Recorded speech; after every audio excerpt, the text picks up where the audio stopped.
Everyone has their own unique views and needs when it comes to financial success. If you'd like to leave your financial woes behind and live a life of financial freedom, you've come to the right place. Welcome to the Saving with Steve show, hosted by Steve Sexton. The show will help you with the ins and outs of money. We talk about financial issues that could be costing you thousands of dollars and keeping you up at night. We talk about money, tax reduction, saving more, spending less, 401ks, risk management, retirement, and everything under the sun that relates to you having a healthier, happy relationship with money. Now, here is your host of Saving with Steve, Steve Sexton, on UK Health Radio. Hello, welcome to the Saving with Steve show, where we talk about the ins and outs of money, pretty much everything under the sun that relates to you having a healthier, happy relationship with money.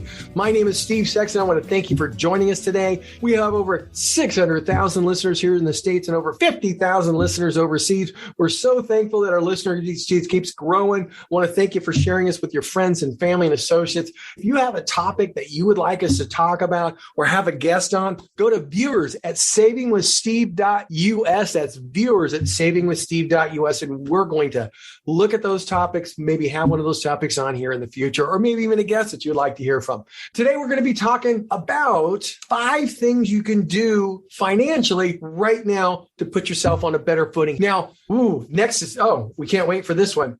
It's a new year, right? Your ability to effectively communicate will make all the difference in your future success, your income, and so on. How would you like to learn how to speak persuasively to coworkers, your boss, executive team, that potential new client, or a group of people whom you want them to utilize your service?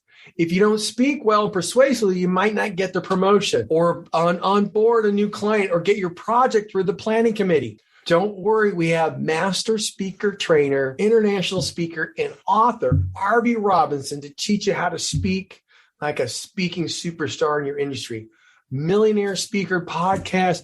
Oh, you're going to want to stick around for this. You know what, Arvee, I just want to say, hey, welcome to the show. We're so glad to have you. Arvee, again, welcome to the show. All right. Thank you, Steve. Thank you. It's great to be here. What I like to do is not everybody just jumps into becoming a public speaking coach. So how did all that get started for you? Well, great. Well, thank you for asking me because, Steve, I didn't plan on being a coach. It wasn't something that when I grew up, I said, I'm going to be a public speaking coach. It happened by accident. My degree is in information systems. I'm half geek. And I went to work out of college for a company by the name of Deloitte Haskins and Sales. Now Deloitte, one of the big CPA firms. But I wasn't a CPA.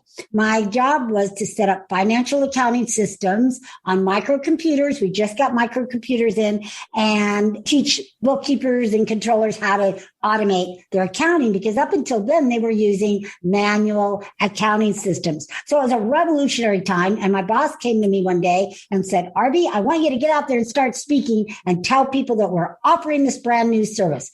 And I thought to myself, piece of cake. I took one speech class in college. I knew everything there was to know about public speaking, or so I thought at the time. But I didn't land any clients. I didn't get any projects, nothing. And I knew that I better do something fast because I could lose this job. But I didn't know what I was doing wrong. I just was going out there and speaking and had no clue. And so one day this woman comes up to me after one of my talks and she said, honey, I hate to tell you this. And I'm like thinking, don't, right? The shoe's going to drop.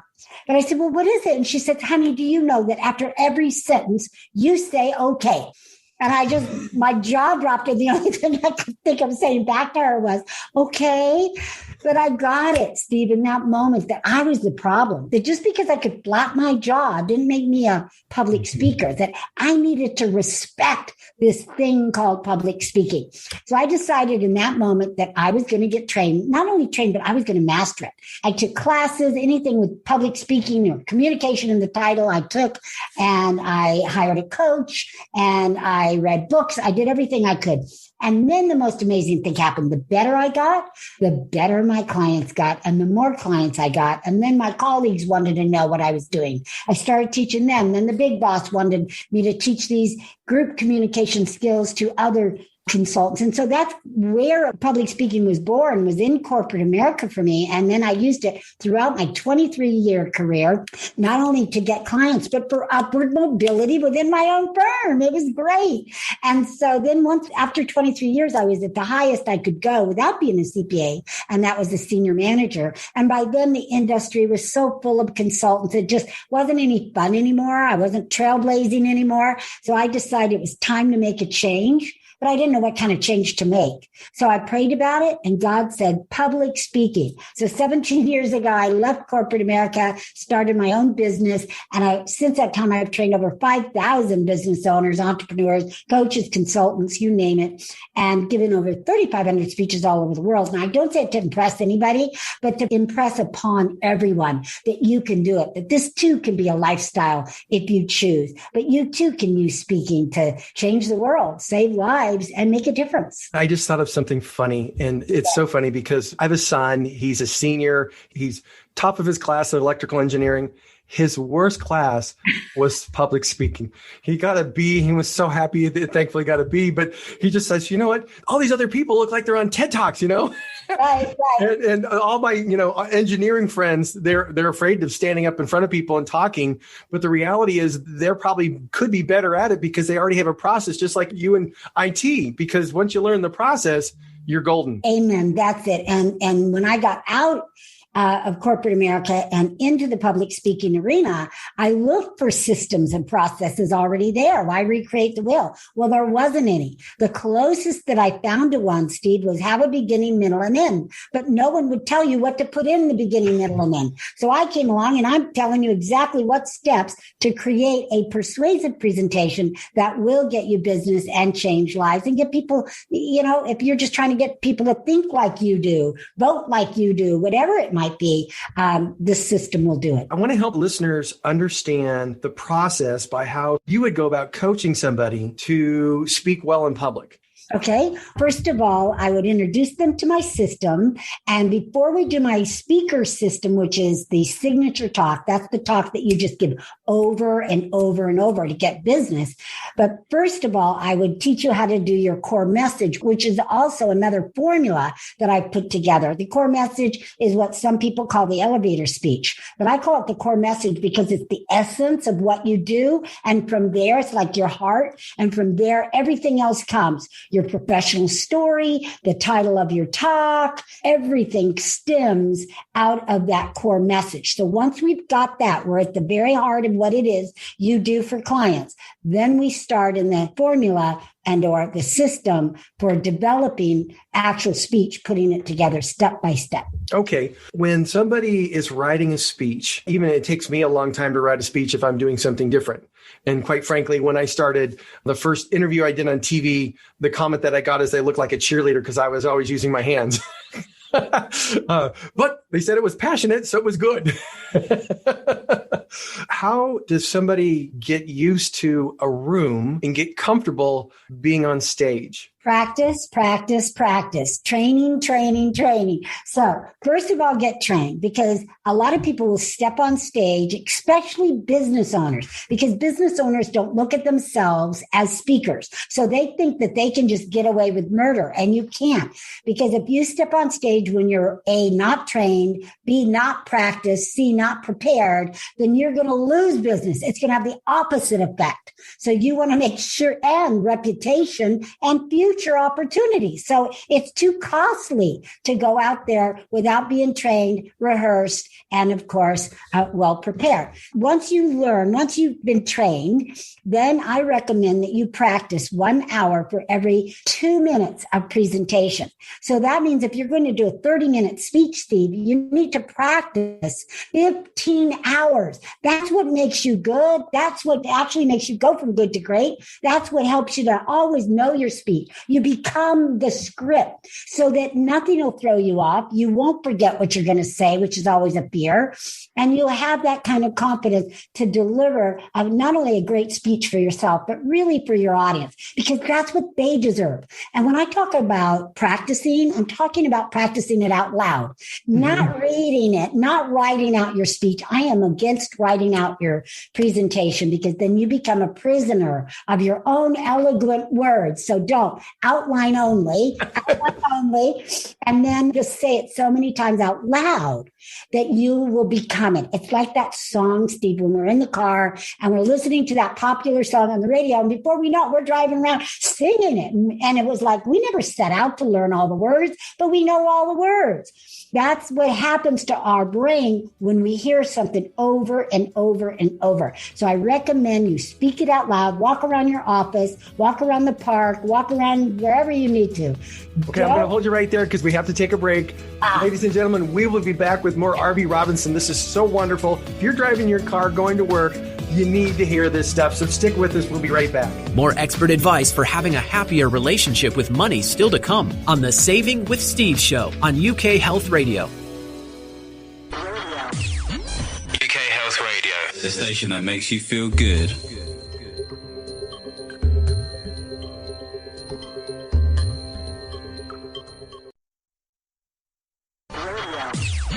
UK Health Radio, the station that makes you feel good.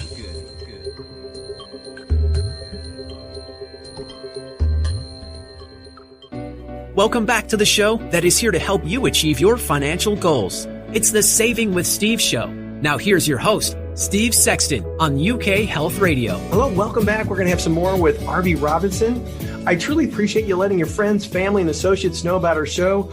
All the replays are available at savingwithsteve.us. If you're enjoying the stories of helpful information inside on Saving with Steve, then I encourage you to subscribe to your YouTube channel so you never miss a show. Check out a few of our affiliates at UK Health Radio, BBS Radio, Talk Radio New York City, as well as E360 TV, Las Vegas TV network. All these networks are dedicated to empowering you to solve problems, uplift your spirit, live a life of personal and financial freedom. Hey, you can also follow us on Facebook.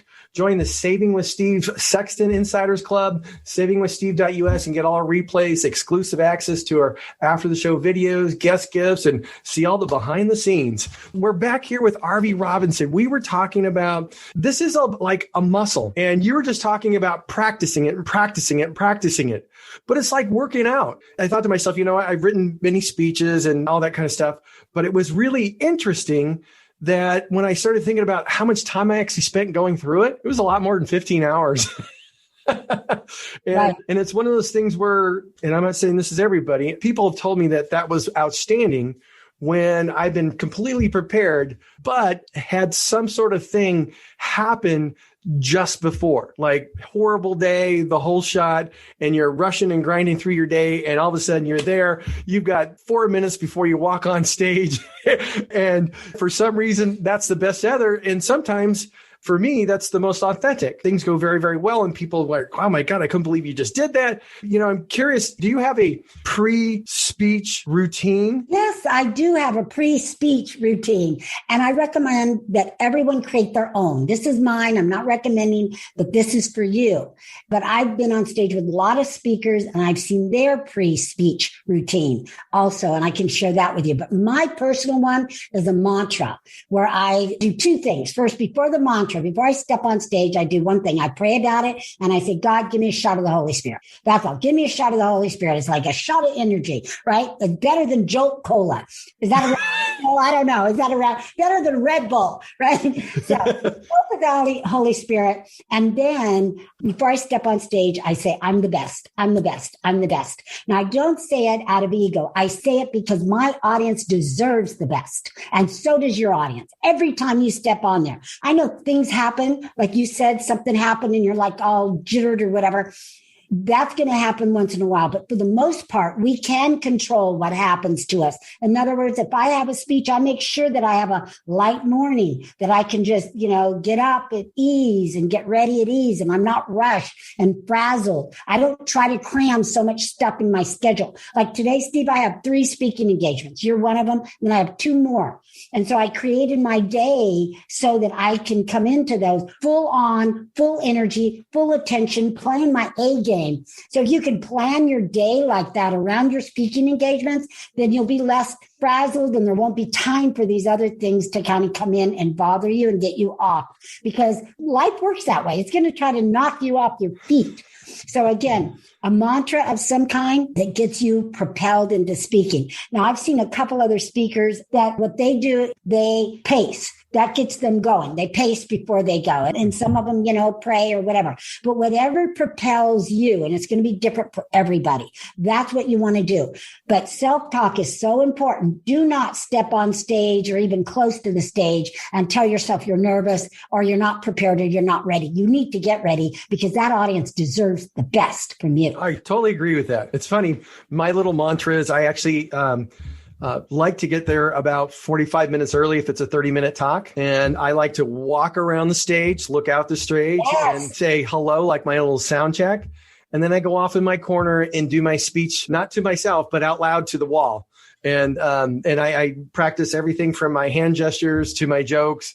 Try not to laugh at myself, but everybody has a process. I thought that's really cool. One of the biggest things that's happening right now because of the pandemic is speaking virtually. And it's an entirely different environment. Yes. Because people can look at the TV, their cell phone, they can go all different directions. Yes. And there's a process to that. What are some of the tips that you could help some of our listeners when they're dealing with that? Glad you brought it up because it's so different. First of all, and I'm going to get to how to keep your audience engaged as well.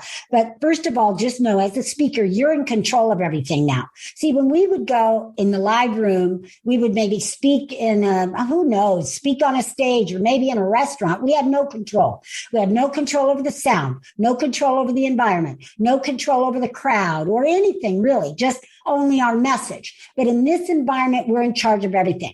So it's very important to make sure you have lights. I've seen so many speakers present in the dark.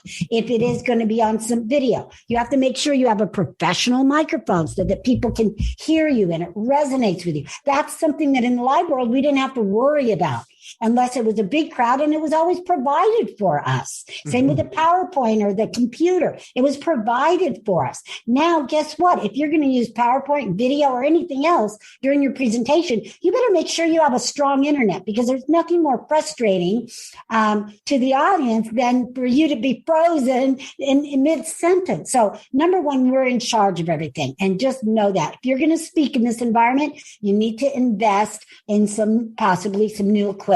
Number two, to keep your audience engaged, because yes, we are so competing with emails and people that have two screens and they're half listening to us and half not. You have to bring on your A game every single time. You have to, and what I do to help me is I stand up. So I have a stand-up desk because if I spoke on a live stage, I would be standing up. That's going to help you to have that kind of energy. You need to make sure you're well practiced and you're well rehearsed. Do not read the screen. We can see you reading the screen, right? Or a teleprompter. Be a professional speaker and know your material and just think of your audience. See, when you know your material, then you are free and you can get in that zone, and that zone will take you all the way through that screen. That's what I call speaking out of the box. When you're in the box, you actually reach people through the screen and pull them in to be with you. And they don't want to do anything except to be with you. So that's one of the tricks. You've just got to really imagine yourself going through that computer screen, reaching somebody's, not their neck, but reaching out to them and touching them and touching their heart. What I'd like you to do is comment on PowerPoint, because I've been in a few presentations where, quite frankly, it was death by PowerPoint. So, it was, Oh, yes. Let me share that. So PowerPoint, like everything else, has changed. And when you're in a live room for 30-minute speech, I tell people, all my students, do not use PowerPoint. That is the kiss of death. But guess what? In this environment, I do accept it and train it. But here's the key. It has to be pictures. Nobody wants to see words on your PowerPoint. I don't care how eloquent you are. So stay away from words and let pictures do the talking. Videos are really powerful to open hearts in this environment. And then what I would recommend is a hybrid so that it's not all PowerPoint. So start out, Steve, where you're starting out with just you and you have the host spotlight you. So you're bigger than life. So no one, can mistake you in a room of 100 people. Mm-hmm. And then you do your thank yous, you do your attention grabbers, you do your professional story, you build rapport with your audience. Then when you get to the meat portion, and I teach my systems kind of like a sandwich where the top piece is rapport, the bottom piece is the close, and the middle is the meat or your educational pieces. That is on PowerPoint. So you switch over, right? You're like this, and then you just go, let me share my screen. By then, if you bumble or fumble with your PowerPoint, nobody cares because you've already built rapport. You've already given them great value. They already feel like they know you. So you can bumble and mumble. I mean, there's nothing worse than a speaker going, and here's Arvee. And then I'm going, I can't, we've been on Zoom for a year and I still don't know what I'm doing. No, build rapport first. And then you can mumble and fumble your way into the content. And then boom, give them the content. Then at the end, before you're ready for your close, you get out of it again, show your face, make sure everybody's good, look around, whatever. And if you're going to have questions, that's a good time to have them. If not, you go right into your close. Hopefully your close is one that you don't need a PowerPoint. Now, I would like to talk about closes because it's so different in this environment. And after a year, I feel like I've got it down. So it used to be on the live stage, collect business cards, do a raffle. We would collect 100% of the business cards. That's not going to happen in the virtual world. I tested it. You're lucky to get 25% doing a giveaway. So you can still do a giveaway. You can put in your link for a strategy session. You'll get 2 or 3 leads, where on the live stage, you would get 5. So it's about 50% or less of the kind of response. If you're selling on this stage in this environment, let me give you the trick and the secret sauce for that. This is what I've experienced and what I've done. I just did a 1-day event and I closed 40% of the room, right? I taught this secret sauce to one of my students who's brand new. She's in my mastermind, and she did her very first webinar, and she got 10 people there and she sold 60% of the room. That's unheard of when it's your very first webinar. And that's great. So I know this works. That's proof. So here's the secret sauce. Make sure you do add bonuses, but not too many. The more bonuses you add, the less attractive it is, because people are overwhelmed and they go, oh God, I'll never watch all those videos. I'll never do that. And again, I had to try this the hard way, right? It cost me money trying what I'm giving you for free here. And that is so just a couple little bonuses that people can easily watch if it's a video or go and get. And then you have the big price of whatever it is, and you want to drop it like 3/4 of the price. And dropping prices isn't new, but I'm talking about being real and real value. So I have a $4,000 speaker training, which I've had for years. And that's what it is. It's 4-day, $4,000. In the pandemic, nobody's going to spend 4 days with me. So I dropped it to a weekend. Create your speech in a weekend. And you'd think I'd drop it half price. I dropped it down to $9.97, and people buy it like crazy. And how can I do that? Because I cut out 2 days. I cut out the 90-minute lunches, and I can do it for that. I'm sitting in my home. I'm with my husband and my dogs. So I can afford to take less and give more. So think about that. Drop it 3/4 and people will buy until the cows come home. That's wonderful. Arvee, I need you to start telling people how they can connect with you, where they can go to watch and see your $1 Million Speaker podcast, the whole shot. My $1 Million Speaker podcast is on iTunes, iHeartRadio, Spreaker, all of the popular and unpopular podcasts. So you could go and see them anywhere. To get a hold of me, you could just email me, and that's Arvee, ARVEE, at arveerobinson.com, or reach out to me on LinkedIn, Facebook. I'm everywhere. Again, it's Arvee, ARVEE, Robinson.com. I'd love to hear from you. Hey, ladies and gentlemen, if you're listening, take your life to a new level, whether it be business, personal, public. Just learn to be a good speaker. It'll make all the difference in the world. And since this show is about the ins and outs of money, this could make a big difference in the ins and outs of your money. So Arvee, I want to thank you for joining us today. Thank you so much for being here. I hope you have a wonderful week and stay safe and healthy, okay? Thank you. You too. Bye, Steve. Bye. That was Arvee Robinson. She's an international speaking trainer. And if you want to make your life a little bit better because you learn how to speak the right way so you can get more clients, that promotion, and so on, you want to go check out Arvee Robinson. I think that was wonderful, helpful hints, especially that close. Never even thought of that. Stick with us. We'll be right back. More expert advice for having a happier relationship with money still to come on the Saving with Steve show on UK Health Radio. Welcome back to the show that is here to help you achieve your financial goals. It's the Saving with Steve show. Now here's your host, Steve Sexton on UK Health Radio. Hey, I want to welcome you back to the Saving with Steve show. Again, this is where we talk about the ins and outs of money. Right now, we're talking about money. Hey, what are 5 simple, smart financial moves that you can make this month right now? Okay. 2021, was a year for financial strain for many Americans. Household debt, overall cost of living increased while median household income decreased. Setting up grand, big, gigantic financial goals may not be realistic for every budget, but there are still smart steps that you can take to shore up your finances. So the first thing is examine your spending. Household expenses have changed drastically for many Americans over the past couple of years. Pandemic relief, the stimulus programs, as well as reductions in certain expenses because of the restrictions like commuting, travel, have added money back into some budgets. On the other hand, the overall lust across the living, as we just recently heard out on the news, is up 7%, while median household income is down 3%. And that's putting a squeeze on a lot of Americans. A new year is an ideal time to examine your budget. You don't have a budget, start by pulling all your bank and credit card statements for the past 3 months. Add up your spending in different categories like house, food, eating out, vacation, self-bills, utility bills, everything. List it all out there, okay? See what the average monthly budget looks like for you. Know how much you're spending now is great in creating a budget, because once you've built your budget, you can now compare it to your income to see how much room there is to progress toward your financial goals like saving and investing. You can then determine whether you need to increase your income or decrease your expenses. One of the big things about increasing your income is you can simply do that by adding a job or a side hack.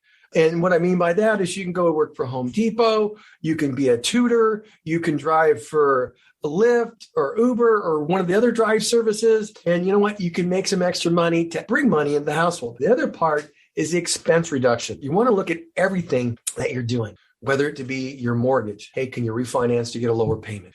Look at your credit cards. Can you negotiate with the credit card companies to get a reduction of interest charged? Can you look at how much you're paying on your cell phone bill to see ways to reduce that by changing the carrier, especially if you're with a big one? Looking at your cable bill and saying, hey, you know what? I'm not using all these, but I am using those app services, because there's a lot of people who just went with the app services and the live TV program along with their internet, and they're saving $50, $70, $80, $100 a month. So there's ways you can save a little bit here and there and here and there to increase the amount of cash flow that you have at the end of each and every month. Next, look at consumer debt, paying off your credit card. Revolving household credit card debt is credit card balances that are carried month to month, okay? Yeah, it fell 14% during the pandemic. But you know what? Some Americans, in fact, many Americans have leaned on their credit cards to get through the pandemic. 20% say their overall credit card debt increased during the pandemic. Almost the same portion say they relied on their credit cards to pay more necessities during this time. You know, a lot of people feel like they're not getting anywhere paying off these credit card balances or anything like that. So the key here is, how can I add a little bit more each and every month? But there's a path to doing that. And that path is called the snowball method. All you need to do is list all your creditors, the balances, highest to lowest, interest rates, payment dates, and minimum payment. The key here is this: you pick the one you want to pay off first. I like the one with the lowest debt. Why? Because it allows me to get some momentum. And all I'm going to do is make the minimum payment on everything and add as much as I can each and every month to that one I want to pay off. Once it's paid off, I take what I was paying there and add it to the next one and the next one. And pretty soon you're making bigger and bigger payments on each one of your debts, and you've got them paid off. Next, evaluate your investments. Americans, hey, they've received the pandemic relief, the stimulus checks, and they've got that for almost the last 2 years. 10% of people use that money to invest in things like cryptocurrency. That might be in line with your risk tolerances and your goals.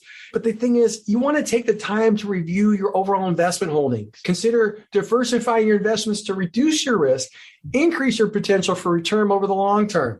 If you have a workplace retirement plan like a 401k, 403b, make sure you're contributing to it, because every dollar you're contributing, you're not paying taxes on. So it gives you a short-term gain because you're not paying taxes, but it'll also give you a long-term gain because you're earning interest on the money you should have paid taxes. And next, your workplace has a match. Put at least enough money to make sure your company matches, because otherwise you're giving up free money. Next, during the last 2 years, bills, medical bills, they've gone up. They've been significant. And if you're in one of those situations where, geez, I've got those medical bills, I understand. And people are afraid of those because cost has gone up almost 30% over the last 10 years. When you have those bills paired with the pandemic, you have reduced help at hospitals. It's pretty frustrating. Now, the thing to understand is this: medical bills are negotiable. Yep, they're negotiable. So there are options to break up or even reduce your costs. If you're in a low income situation or financially strapped, it makes sense for you to give the hospital a call or the medical center a call. Explain your situation. Ask if there's any avenues where the bill can be reduced and you can possibly set up some sort of a payment. That's better than putting the whole bill on your credit card and paying those large credit card interest payments, okay? You could do it at a lower interest rate by negotiating and setting up a payment plan. One of the biggest things you want to make sure is this, okay? You never want to avoid paying your bill, okay? If your medical provider sells your debt to a collection agency, you're going to have 180 days before that collection agency will put that collection bill on your credit card report. Now, that debt could then hurt your credit card score, making financial moves in the future a whole heck of a lot harder. Next, save for something. Don't care what it is. 40% of Americans have received the pandemic funds, the stimulus plans, and they saved a little bit of money, whether it be for emergency, a home, or something else. So regardless how much you can save, what your specific goals are, look at ways to save $5, $10, $15, $20, $500, whatever the amount is, save. Okay, your goal might be an emergency fund. It might be to stay afloat so you can stay afloat the next time an emergency hits. Or it could be saving for that dream vacation. But no matter what your ultimate goal is, putting money aside regularly gives you the option, even if you choose to spend it on something else. So here's the thing. You want to try and find a way to make it automatic, robotic, so you don't even have to think about it. You already have a checking account where you have funds from your payroll go right into it. Did you know you can set up a second or third distribution from your payroll? So think about this. Besides having the distribution go to your paycheck for your income and that distribution go to your 401k, why don't you set up another one for vacations, emergency fund, and designate so much money out each and every month to go to those other accounts. That way, you'll be funding your travel account or your emergency fund and won't even think about it. In fact, you won't even miss the money because it's already in the account. Look at these things. They can make a difference in your life, especially if you start doing them right now. Stick with us. We'll be right back. More expert advice for having a happier relationship with money still to come on the Saving with Steve show on UK Health Radio. UK Health Radio, the station that makes you feel good.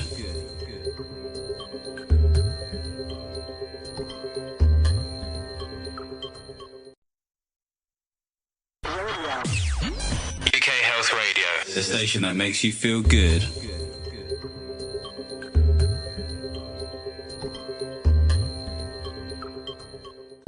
Welcome back to the show that is here to help you achieve your financial goals. It's the Saving with Steve show. Now here's your host, Steve Sexton on UK Health Radio. Hello, I want to welcome to Saving with Steve. My name is Steve Sexton. I want to welcome you to our show.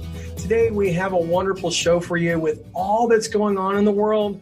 We see mortgage rates just as low as we've ever seen them. In fact, they'll probably be this low. It'll be the lowest we've seen them in 40, 50, or 60 years. And it'll probably be the lowest we've seen in our lifetime. Now, we have Jonathan Gerotes. He's here from Synergy One Lending. He's been in the business for over 20 years. He's a well-respected source, financial contributor for, he used to be the mortgage voice for the Padre radios. He's been on KCBQ. He's been on the American Dream Show. And we're lucky to have him because he's going to talk about interest rates. Where are they now? Where are they going to be? He's going to talk about the best way to lock in a rate. How long does it take to refinance it? How do you get prepared for it?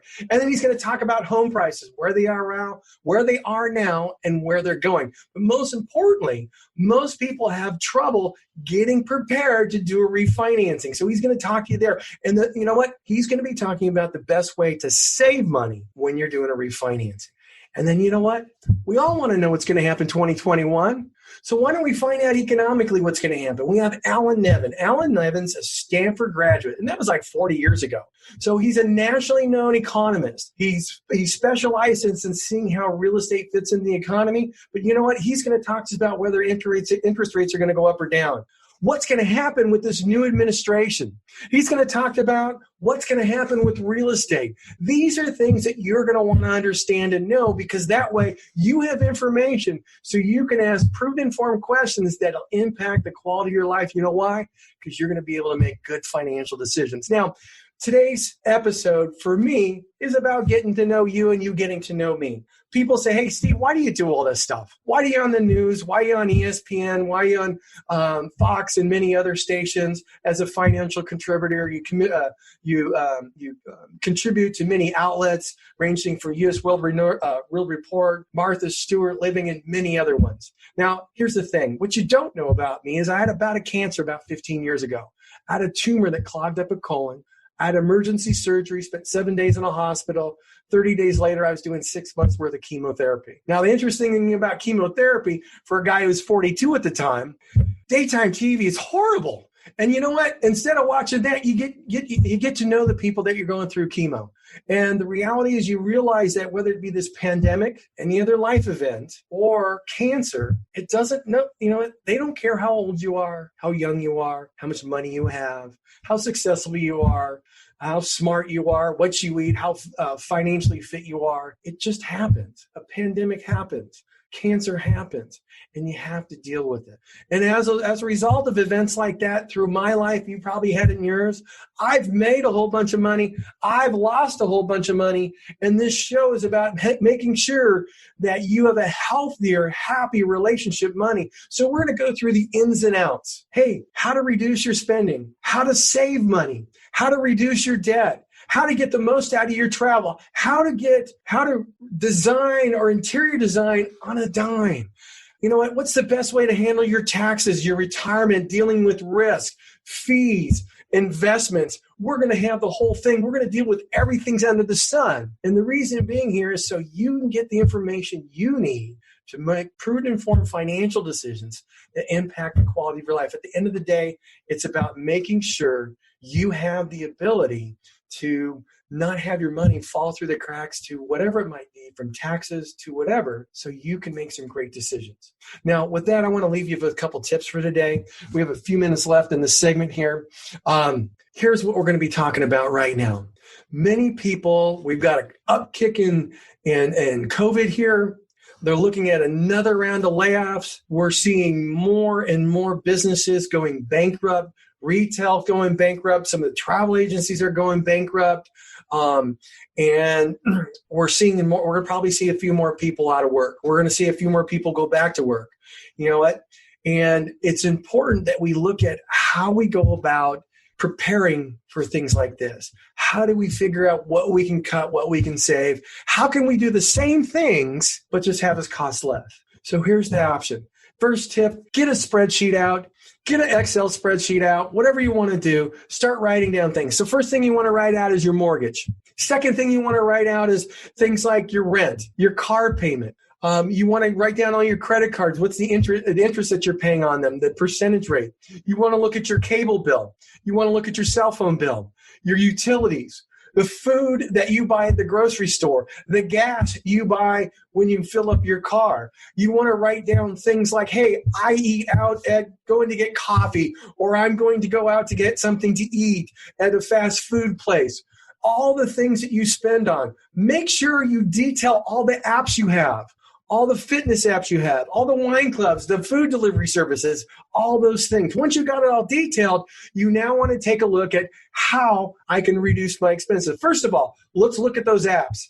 If you haven't used it in a couple months, get rid of it. I met somebody 2 weeks ago that had a Weight Watchers app. She's had it for a year. She used it for 6 months, got to her target weight, and she hasn't used it since. I said, cancel it. $44 a month right off the top. We have people that are looking at these wine club apps, food apps, all that kind of stuff, where they're paying $30 every 4 months. That's $120 a year. Well, hey, that saves me $10 a month. Got to remember something. Every little bit counts. So let's talk about other things. Financing your mortgage. Hey, you know what? If you haven't been laid off, you have an opportunity here to refinance your mortgage. If you're paying 3.5, 4.25, you can get 2.25, 2.5. So you've got a $300,000, $400,000, $500,000 mortgage. You can save anywhere from $700 to about $1,500 a month on reduced mortgage payments. In fact, some people can reach their goal of paying off their house faster because of the lower rates. So it makes sense. If you could save $1,000 a month, wouldn't you? Now, next thing, if you're in a situation where you've been laid off, this is what you want to do. Every mortgage comes with a forbearance options. You want to understand the rules there. Some will require you to pay back, you have a 6 month worth of forbearance. And you know what? You got to pay everything off at the end of the 6 months. Okay. What a lot of people will do is say, hey, you know what? Housing market's good. It doesn't look like I'm going to have a new job in 6 months. So what they'll do is they'll put their house up for sale. They'll save money by not having to pay that mortgage payment. But when their house sells, they pay off what they didn't pay in the forbearance at that point. Other situations will allow you to go as much as 12 months and just have another year added onto your mortgage. So if instead of having a 30-year mortgage, you have a 31-year, but you only paid in 30 years. So look at those things. There's some options there to save you money. When it talks to cable bills, and you know what? We were paying $272 a month with cable and all the other things like HBO and so on. And when we started doing our research, because one of my clients told me about this, if I just get the internet with all the fees and everything, I'm looking at $99. And then what I started to do is checking into Hulu Live, AT&T Live. You know what? I can get all the TV channels that I watch plus the apps for $54.99 a month. So that means I was paying about $155 a month. And you know what? That saved me over $100. Hey, that's $120. Then we started looking at the cell phones. There's 4 of us. You know what? $50 a month per. Actually, it was $60 with all the stuff we got in there. Okay. But by switching to a carrier that is less, we have AT&T, Verizon, and others. You know what? I have people that are $10,000 a month, $20,000 a month in a budget. You know what? If you're able to reduce that budget by a certain amount, it makes a difference in the world. And that will enable your dollars to go longer during this period of time. You know what? We've hit that time for a break. So stick with us. We're going to be right back with Jonathan Gerodes. More expert advice for having a happier relationship with money still to come on the Saving with Steve show on UK Health Radio. Welcome back to the show that is here to help you achieve your financial goals. It's the Saving with Steve show. Now here's your host, Steve Sexton on UK Health Radio. Okay, I want to welcome everybody back to the Saving with Steve show, where we're going to talk to you about the in and outs of money. We're going to talk to you about how money works. Today, in this segment, we have Jonathan Gerodes. How are you doing? I'm doing great, thank you. Thanks for having me on. I appreciate it. Yeah, you're looking good today. I like that Synergy One background. Well, who knows what's behind that background? That's what we got to hide, Steve. The big question is, are you wearing shorts? Well, I'm not going to stand up for you. How about that? I'm good with that. So, Jonathan, I want to welcome you on the show. For everybody who just joined us, this is Jonathan Gerodes. One of the biggest things that we were talking about in the previous segment is how to reduce or eliminate your expenses. Now, one of the ways people can do this nowadays is to refinance their mortgage, especially if you have a 3.5, 4.5, 4.25 interest rate and you get it down to the 2s, you can save $5, $7, $8, $12, $1,500. I've heard people save as much as $2,000 a month, or look at different options for even paying off their loan quicker by looking at a 15-year mortgage with the same payment as they had before. So Jonathan's here to talk to us about where mortgage rates are now, what makes that up, and where are they headed. So Jonathan, could you fill us in on that? Yeah, definitely. You make a really good point. The mortgage industry is seeing the largest application and funded mortgage year historically. And that is really just being driven by the lower interest rates. Thankfully, our Federal Reserve has stepped in and has really helped fuel those lower interest rates. But the savings that people are able to achieve right now, especially here on the West Coast, where you do have higher loan amounts, the savings, even dropping 0.5% in rate, can be very substantial. I mean, we're seeing hundreds of dollars a month where people are doing no-cost refinances, so not paying hard costs of the refinance. But let's talk about interest rates. So with the Federal Reserve, and definitely this COVID situation has helped fuel this because they've had to pump billions of dollars into the bond markets. A couple different types of bonds. One is the Treasury markets, which is at all-time sort of low yields. But more importantly, they're putting money into mortgage-backed security bonds. And that really is what fuels and prices long-term rates. In the mortgage industry for many, many years, and I think consumers have sort of followed this, they've learned that people would follow and still do follow the 10-year treasury market and that bond yield. But the reality is that is not indicative of what's pricing mortgage rates today. Mortgage rates are really being priced out on mortgage-backed securities, where those bonds are being traded and at what levels they're being traded at. So we have seen historic lows for rates this year. You will continue to see the marketing that is pushed out all over the internet that today's rate is at historic lows. And that's not always the case. We have to remember as consumers that marketing is marketing. We've been marketed to in the last 10 years that rates are at historic levels and historic lows, but they have bounced back and forth this year between that real historic low. So I guess the bigger question that I get asked all the time is, where are rates going and what should I do, especially if I'm refinancing? So those are questions that need to be addressed and need to be sort of answered. But I will say that we are very fortunate to have these level of rates, and whether people are looking to consolidate debt, and we're seeing a lot of debt consolidation from a credit card liability perspective. So people paying off credit cards, people pulling cash out for home remodeling. So the construction business is doing quite well. And to lock up interest rates that are sub 3% in many cases, it may not fit the bill for everybody, but in a lot of cases, we've seen a lot of sub 3% rate.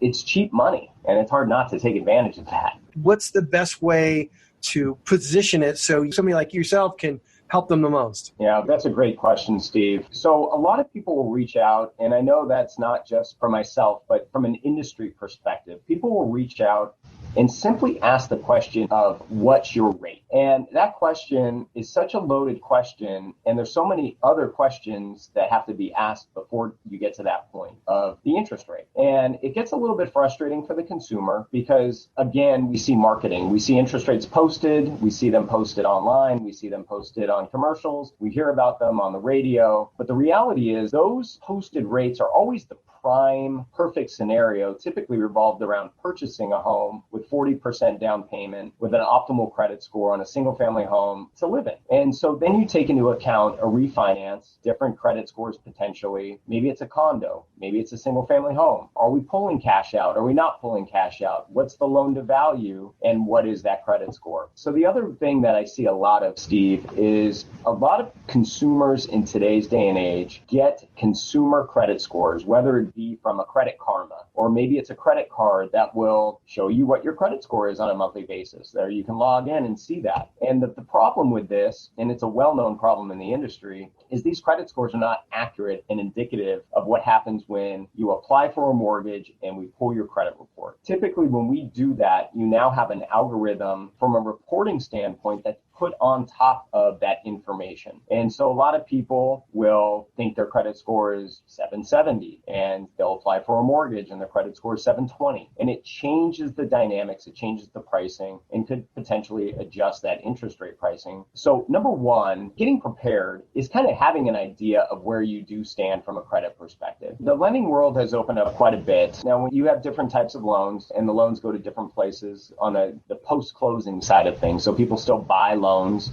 So there are guidelines set in place for your regular, just conventional loans, jumbo loans. There's definitely stricter guidelines. And then you have government insured loans, FHA loans, VA loans that are a little bit more lenient. But then you have a separate category of loans called non-qualified mortgages. Not to say that these are subprime loans, because that's a bad term in the mortgage industry from years ago, but they are loans that would not fit into the standard box, if you will, that have a little bit more lenient guidelines, potentially a foreclosure, or potentially a short sale or lower credit score, or maybe from an income documentation standpoint, you don't qualify because you're self-employed and you don't report all your income potentially from a qualifying perspective. So there's alternative ways of qualifying people, not from a credit perspective, but also an income perspective. Perfect. I'm going to hold you right there. We're going to take a little bit break and we'll be right back. Thanks for I appreciate y'all sticking with us. That's it with me. This is Steve Sexton with Saving with Steve. We'll look forward to seeing you next week. Bye-bye. Thank you for joining us on the Saving with Steve show, hosted by Steve Sexton on UK Health Radio. To learn more about the show and how to become a guest or sponsor, visit savingwithsteve.us. That's savingwithsteve.us. Join us again next time as we continue to talk about everything under the sun that relates to you having a healthier, happier relationship with money. This has been the Saving with Steve show, hosted by Steve Sexton on UK Health Radio.